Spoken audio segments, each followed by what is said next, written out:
Ce journal vous est offert par le FPI, Fonds des promotions de l'industrie, votre partenaire privilégié pour la réussite de vos projets.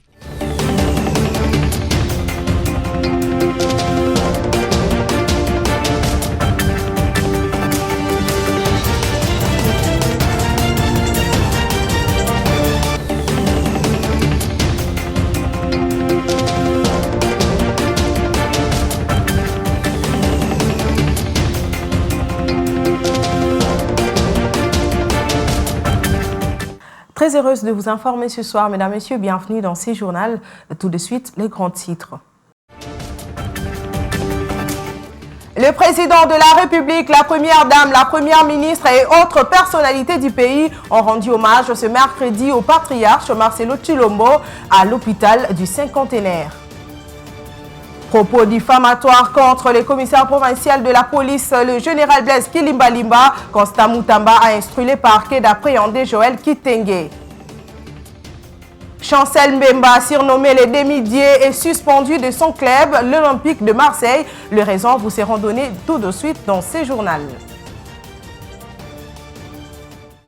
Dès son retour à Kinshasa, le chef de l'État Félix-Antoine Tshisekedi Tshilombo, accompagné de la première dame Denise Tshisekedi, a assisté ce mercredi 7 août 2024 à la cérémonie de funérailles de Marcelo Tshilombo à l'hôpital du Cinquantenaire de Kinshasa. Décédé à l'âge de 82 ans, les regrettés est un proche parent du président de la République, Félix-Antoine Tshisekedi, un patriarche au sein de la communauté. Plusieurs autres personnalités ont également pris part à cette cérémonie d'hommage, notamment la première ministre Judith Suminwa Tuluka.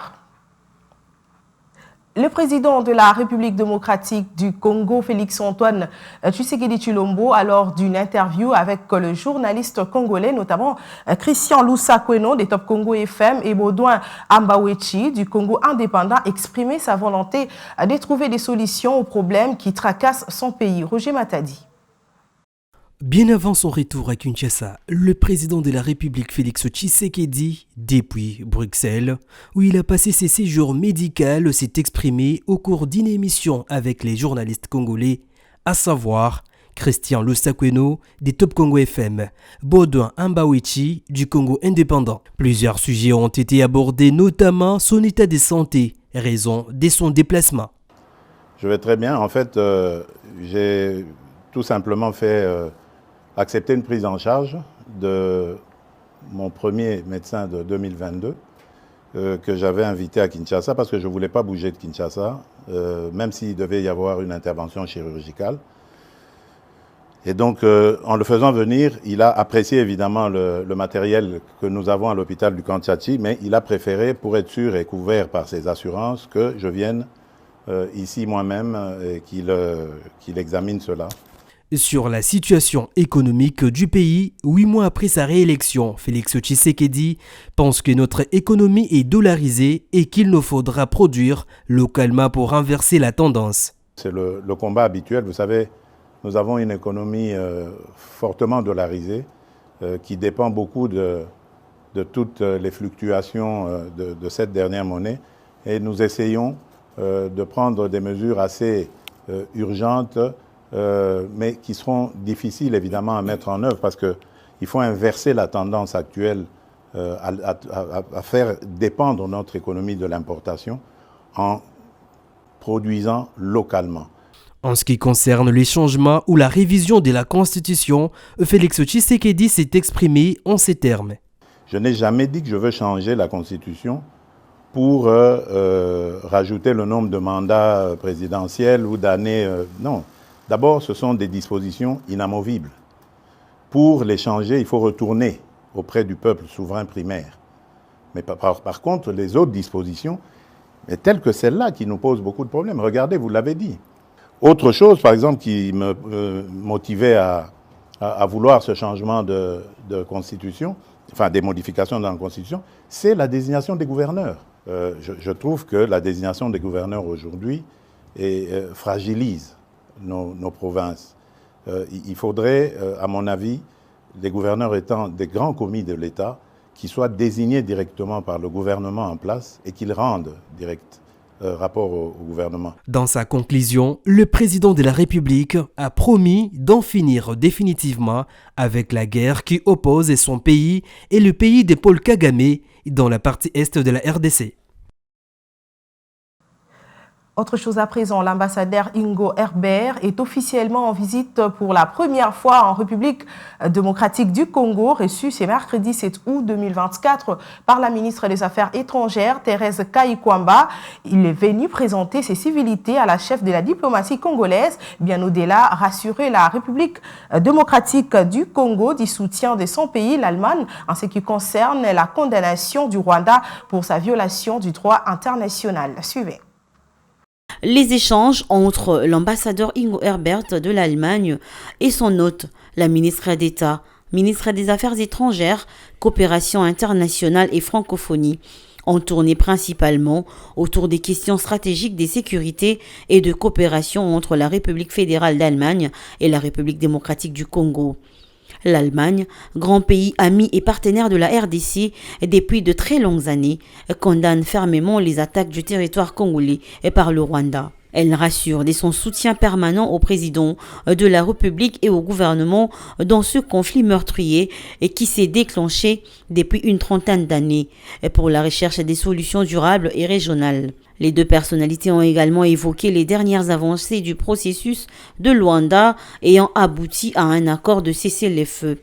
La République fédérale d'Allemagne, une nation puissante au sein de l'Union européenne, réaffirme son soutien aux différentes initiatives politiques à tous les niveaux et s'est positionné favorablement pour l'arrivée en septembre prochain d'un nouvel envoyé spécial de l'Union européenne en République démocratique du Congo. L'Allemagne est à côté de la RDC, ce qui concerne la condamnation de la violation du droit international public. Nous sommes toujours un avocat pour la Charte des Nations Unies et par Rwanda, c'est clair, c'est une violation du droit international public. Mais autrement, ce qui concerne les initiatives politiques, l'Allemagne, nous faisons partie de l'Union européenne et dans le cadre de l'Union européenne, on va continuer de s'engager très bientôt, dès septembre aussi, avec un nouveau envoyé spécial de l'Union européenne. Et j'ai exprimé la volonté de soutenir l'engagement du gouvernement, du président, de la ministre de la RDC pour, après plus de 30 ans, trouver une solution durable et une solution régionale. Il faut noter que le renforcement de la coopération scientifique et culturelle entre les deux nations a également figuré en bonne place dans cet entretien. À la tête d'une forte délégation, le ministre de la Formation professionnelle, Marc Kila, s'est entretenu avec l'agence belge de développement Enabel dans la journée d'hier à Kinshasa, la capitale. Au menu de leur échange, les programmes Kin Emploi initiés par le gouvernement congolais en partenariat avec Enabel. Suivez. Le programme Kin Emploi, initié par la RDC via le ministère de la Formation professionnelle en partenariat avec l'agence belge de développement Enabel, a été passé en revue ce mardi 6 août 2024 entre les deux parties. C'est ce qui explique la présence de Maître Marc Ekila Likumbo, ministre de la Formation professionnelle, à la tête d'une forte délégation de son administration et cabinet dans les installations de Enabel. Ce programme quinquennal, évalué à hauteur de 10 millions de dollars américains, vise à encadrer et assurer la réinsertion sociale des jeunes en RDC. Après son lancement en 2021, il y a quelques avancées, cependant beaucoup reste à faire, notamment la construction prévue du centre de ressources Moussala dans le site viabilisé pour abriter ce projet et l'Institut technique agricole de Mombélé dans la commune de Limete. Le ministre Ekila insiste que ce projet se réfère surtout à la mise en œuvre de la politique publique du gouvernement inscrite dans la vision du chef de l'État. Une préoccupation présentée au cours de cette séance de travail avec les représentants de l'ambassade de Belgique et de Enabel. Emmanuel Hendricks est la chef de projet Kin Emploi. C'est vraiment un honneur aujourd'hui de pouvoir recevoir Monsieur le ministre et sa délégation. Nous allons avoir une discussion plus technique pour voir de quelle manière, dans le cadre et du projet et à la fois des ambitions du ministère, le programme pourrait contribuer encore plus à la stratégie du ministère. Saluant le travail abattu par Enabel, en tant que partenaire du gouvernement, Maître Marc Ekila déplore cependant des zones d'ombre dans l'opérationnalité et le manque d'informations. Il a suggéré la tenue d'autres séances de travail pour définir ensemble les priorités conformes à la vision du chef de l'État et aux attentes de la population. Le déplacement ici se justifie essentiellement sur le fait que c'est un accord, comme vous le savez, a été signé entre deux pays, à travers les deux responsables au niveau du président de la République pour la République démocratique du Congo, au niveau du roi pour la Belgique. Et je suis venu toucher du doigt ce qui se fait. Je suis très heureux. J'ai quand même demandé un peu plus. Nous avons trouvé un cadre où on va discuter de ces questions-là particulières. Nous avons reçu de très bonnes nouvelles. Et nous allons réserver la première à la haute hiérarchie. Auprès de Enabel, le ministre de la Formation professionnelle a également plaidé en faveur du renforcement des capacités du personnel de l'administration de son ministère.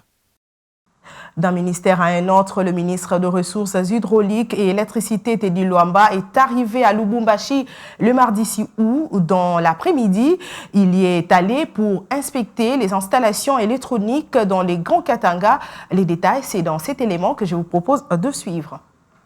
C'est un début d'après-midi de ce mardi 6 août 2024 que les jets qui transportaient les ministres des Ressources hydrauliques et de l'électricité a atterri à l'aéroport de Loanou. Au bas de la passerelle pour l'accueillir, le ministre provincial des Mines et Hydrocarbures, Lucien Lumanou Moukadi, et la mairesse intérimaire de Lubumbashi, Joyce Tunda, ainsi que plusieurs cadres de l'Union pour la démocratie et le progrès social UDPS. Teddy Luamba Mouba séjourne dans la province du Haut-Katanga dans le cadre d'une grande visite d'inspection des installations électriques. Nous avons une lourde responsabilité aujourd'hui de pouvoir piloter les de l'eau et de l'électricité et qui est parmi les ressources vitales de la croissance économique de la RDC.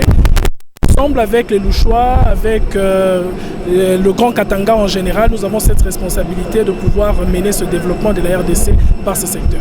La visite se poursuivra dans la province du Lualaba pour les mêmes exercices, a-t-il ajouté. À l'aéroport de Loanou, la mobilisation de l'UDPS au Katanga était grande avec toutes les fédérations réunies pour réserver un accueil chaleureux et délirant à leur fils qui a communié avec la foule après l'aéroport.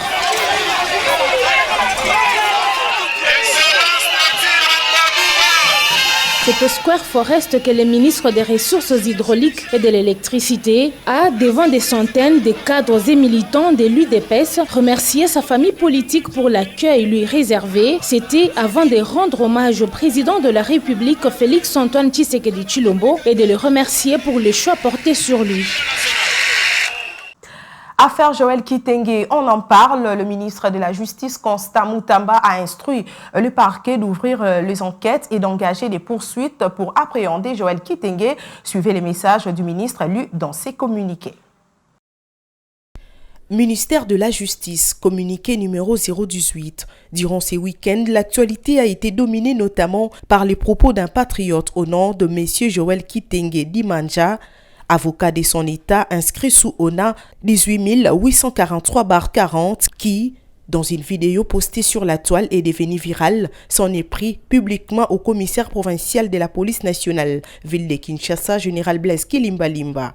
Ces propos relayés en masse sur les réseaux sociaux ont eu un écho très négatif tant sur le plan national qu'international et ont terni l'image du pays et des institutions. Il s'agit là, ni plus ni moins, d'un acte de défi contre l'autorité de l'État et contre une institution établie. Son Excellence, Messieurs le ministre d'État, ministre de la Justice et garde de Sceaux, porte à la connaissance de l'opinion nationale qu'internationale qu'en considération de la gravité des faits dénoncés, il vient d'instruire le parquet d'ouvrir des enquêtes et d'engager, s'il y a lieu, des poursuites pour appréhender l'auteur de ces propos, aux fins d'un procès conformément aux prescrits de la loi. Fait à Kinshasa, le 6 août 2024, les cabinets du ministre d'État, ministre de la Justice et garde de Sceaux.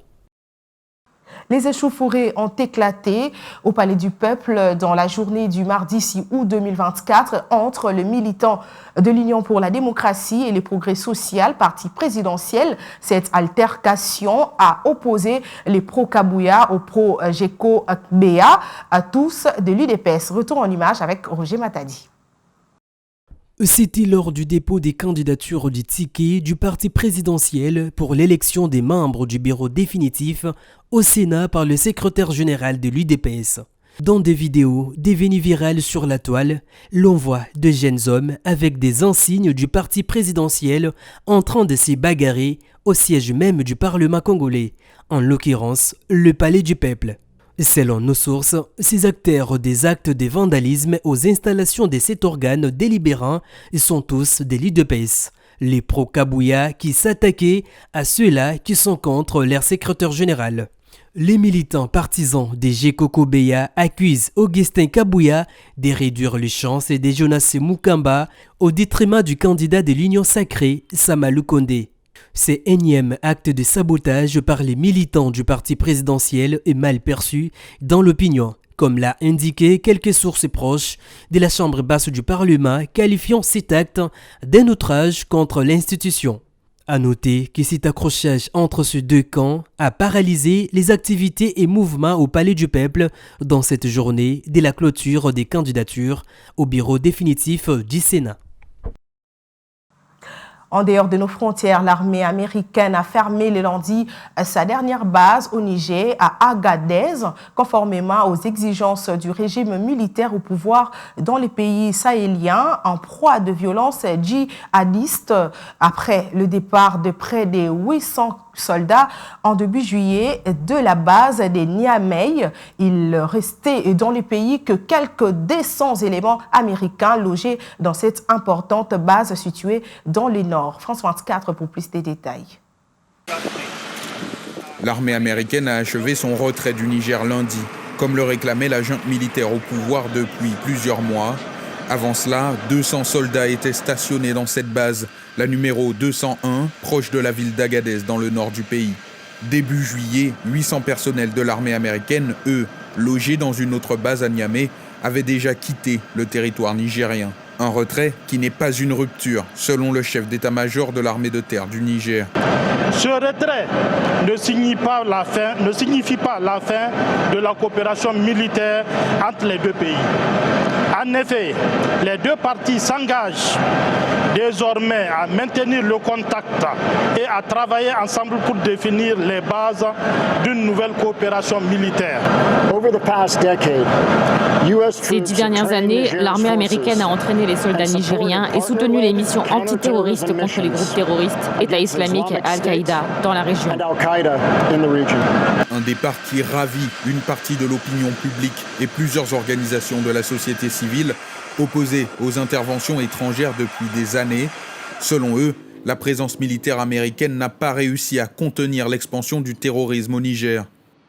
Nous l'avons expliqué à l'époque que la présence des soldats américains sur notre territoire n'a rien abouti, n'a rien apporté comme contribution dans le cadre de la lutte contre le terrorisme.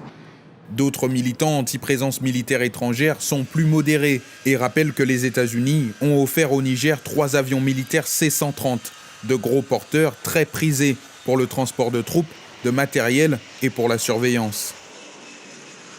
On ne peut pas dire qu'ils n'ont pas aidé dans la mesure où nous avons acquis des matériels avec eux-mêmes, les C-130, c'est avec eux qu'on les a. Donc ça, on ne peut pas le dire, mais les résultats sont mitigés. Les résultats ne satisfont effectivement pas la majorité des Nigériens.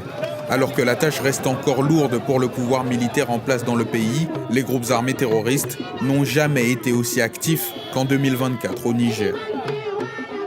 Je le disais en titre, le capitaine de l'équipe nationale, Chancel Mbemba, a été suspendu à titre conservatoire par son équipe, l'Olympique de Marseille. À en croire le média français RMC Sport, le demi-dié a été mis à pied suite à un mauvais comportement avec un membre de l'équipe dirigeante. Avec cette sanction, Chancel Mbemba a été écarté du groupe. Il ne s'entraînera plus avec ses coéquipiers et ne portera plus les couleurs de l'Olympique de Marseille. C'était l'essentiel de l'actualité de ce mercredi, mais avant tout, le rappel de principaux titres. Vous avez suivi dans ces journaux comment les présidents de la République, la Première Dame, la Première Ministre et autres personnalités du pays ont rendu hommage ce mercredi au patriarche Marcelo Chilombo. Propos diffamatoires contre le commissaire provincial de la police, le général Blaise Kilimbalimba. Constant Moutamba a instruit les parquets d'appréhender Joël Kitingue, l'avocat. Chancel Mbemba, les demi-dieux, est suspendu de son club olympique de Marseille. Les raisons vous ont été données dans ces journaux. Fin de ce journal, mesdames, messieurs, merci de l'avoir suivi. Portez-vous bien et à la prochaine.